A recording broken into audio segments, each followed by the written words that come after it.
students, good morning. I hope all of you prepare the notes of the first part of this lesson. Now we can discuss the second part of this lesson, that is civil disobedience movement. Here, last class we discussed Gandhiji organized the non-cooperation movement in 1921, but in 1922 he called off this movement. Why did he call off this movement? The first reason, the movement turned to be so violent. Here in Chauri Chaura, that is a village in Gorakhpur district of Uttar Pradesh. There, the angry crowd, they burned the police station and 22 policemen were killed. By seeing this incident, Gandhi called off this movement, and this incident that was occurred on 5th February 1922. Then next reason, why did Gandhi call off the non-cooperation movement? The second reason, then he felt it was necessary to provide proper training to the Satyagrahis before organizing a mass movement. Third reason, then many of the Congress leaders, they were tired of mass struggle and they decided to participate in the provincial council elections. For this purpose, Siyadas and Motilal Nehru, they formed the Swaraj Party. But the Congress leaders like Jawaharlal Nehru and Subhash Chandra Bose, they were the radical leaders. They demanded the complete independence. Then now we can discuss what were the two factors that shaped the Indian politics at this time. That were economic depression and the arrival of Simon Commission. Economic depression, that was at the end of the 1920s due to the failure of the famous Wall Street Exchange, one of the world famous stock exchange in USA, that was a failure. Another one, Simon Commission. Simon Commission that was appointed by Tory government under the leadership of Sir John Simon. This commission was appointed to study about the Indian constitutional system and to give certain suggestions. Then commission reached in India in 1928. But Indians, they raised the slogan, "Go back Simon," and they boycotted the Simon. Why did they boycott the Simon Commission? Because there was no Indian members. Then next, at this time, Lord Irwin, the Viceroy of India, he gave a vague promises to the Indians. He was ready to give the dominion status in future. But the Congress leaders, they did not agree with this promise. Next one, that is Lahore session of INC. That was held in 1929 December. In this session, Jawaharlal Nehru, he was the president of this Congress. Here, the Congress declared the aim of the Congress was to attain the complete independence or Purna Swaraj. And they decided to celebrate the next year, that was on 26th January 1930 as the first Independence Day. That is the famous Lahore session. Next, we want to discuss the starting of the civil disobedience movement with a salt satyagraha. Gandhiji started his salt satyagraha, that is in 1930. Then on 31st January 1930, Gandhi sent a letter to Lord Irwin. In this letter, he wrote the 11 demands. Some of the demands were general and some others were specified, that is for scheduled caste and scheduled tribes. And one of the most important general demand, that was the abolition of salt tax. Why did Gandhi choose salt as a weapon? Because salt that was used by the rich and the poor alike, and it is the essential item of the food. But the British government imposed tax on salt and they imposed the monopoly right over the manufacturing of the salt. And Gandhi thought that was the most oppressive measure followed by the British government. So he selected salt as a weapon.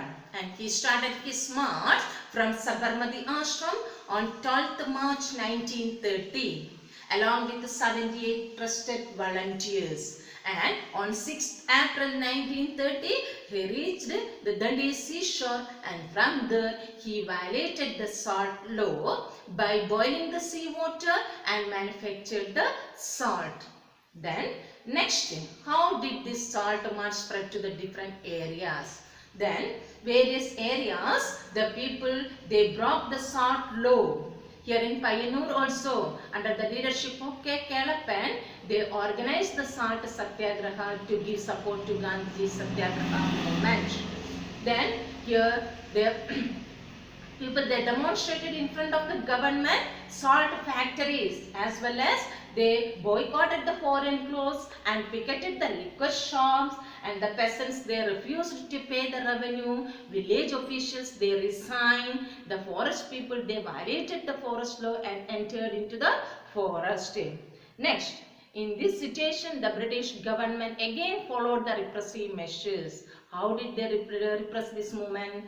That is, here they started to arrest the Congress leaders one by one.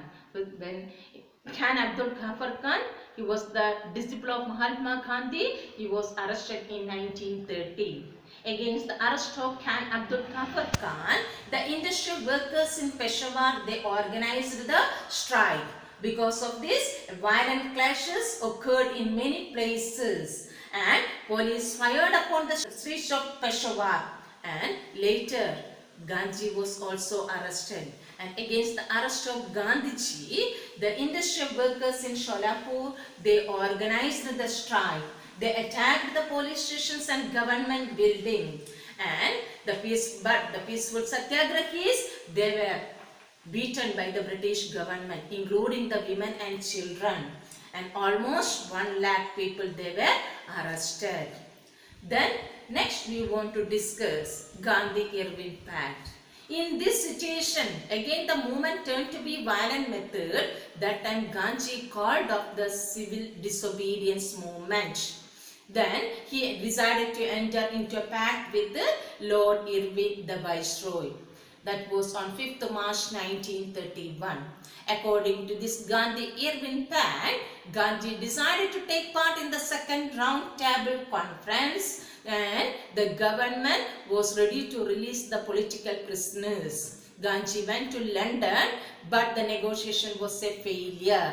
The British government did not accept the demands of Gandhiji. Instead of that, they accepted Ambedkar demands. That was the separate electorate for Dalits. Then British government, they conducted the 3 round table conferences, but the Congress representative that was participated in the second round table conferences only. But B.R. Ambedkar, he participated in the 3 round table conferences 1930, 31, 32 as a representative of the Dalits. Then next one. Here, the negotiation was a failure. After that, Gandhi came back to India. And what was the condition of India at that time? Again, the British government followed the repressive measures. Many of the Congress leaders, they were arrested.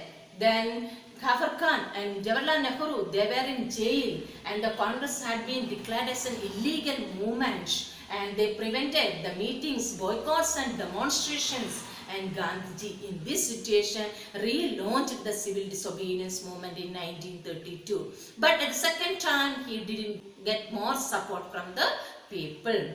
Then, next part, that is, who and all participated in the civil disobedience movement. The first group, they participated in the civil disobedience movement, that is, the rich peasants communities. The rich peasants communities like Pagdas of Gujarat and Jats of Uttar Pradesh, they participated in this civil disobedience movement. The worldwide depression or the economic depression that affected the rich peasants, their income reduced and they were not able to pay the high taxes. So they demanded the reduction of revenue. According to them, Swaraj means struggle against the high revenue.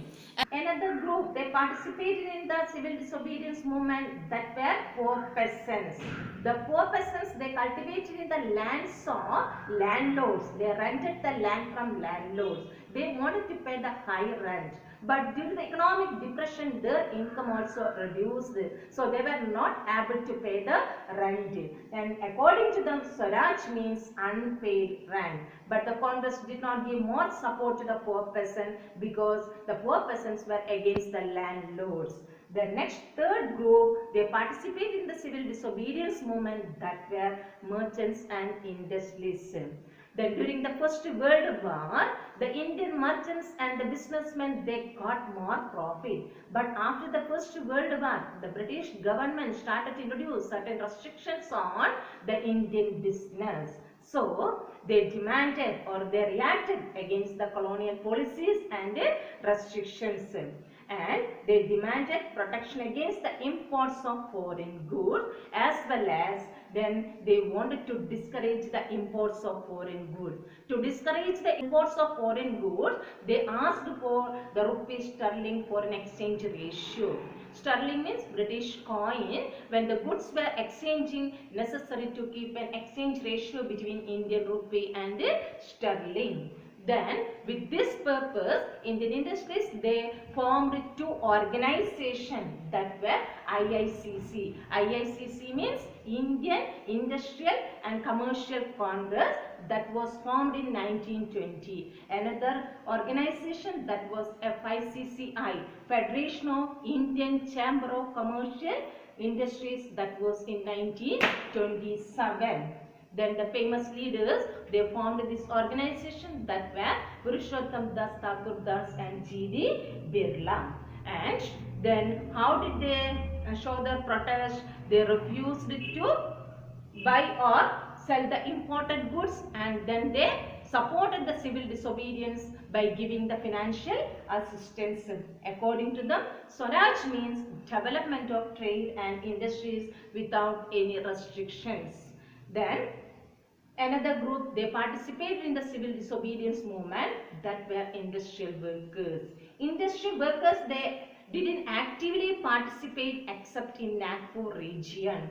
Then here they followed the ideas of Gandhiji, as well as the railway workers and dock workers. They organized the strike. Railway workers organized strike in 1930, dock workers in 1932.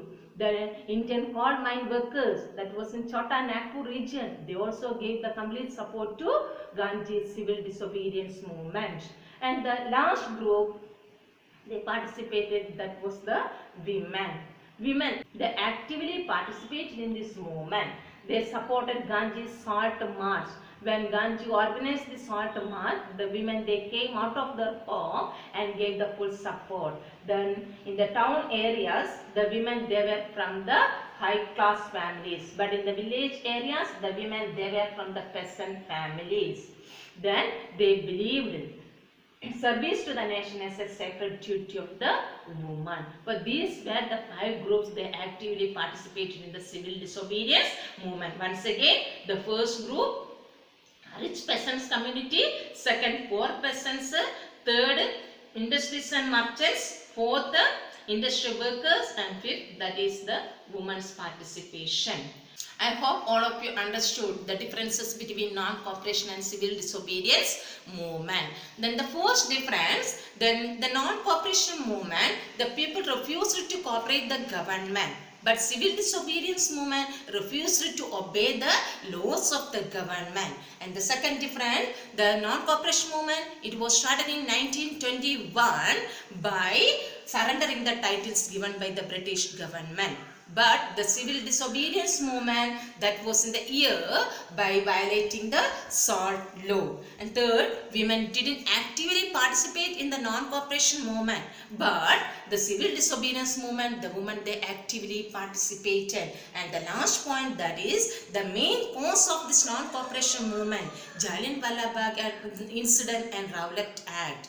But the main reason for this civil disobedience movement, that was the failure of Simon Commission and the unjust laws passed by the British government. The remaining part we can take in the next class. Now please, I will send the questions through WhatsApp. You have to read the textbook thoroughly, refer these points and prepare the notes within 2 days. And the class test will be the coming Wednesday, that is 20th of this month.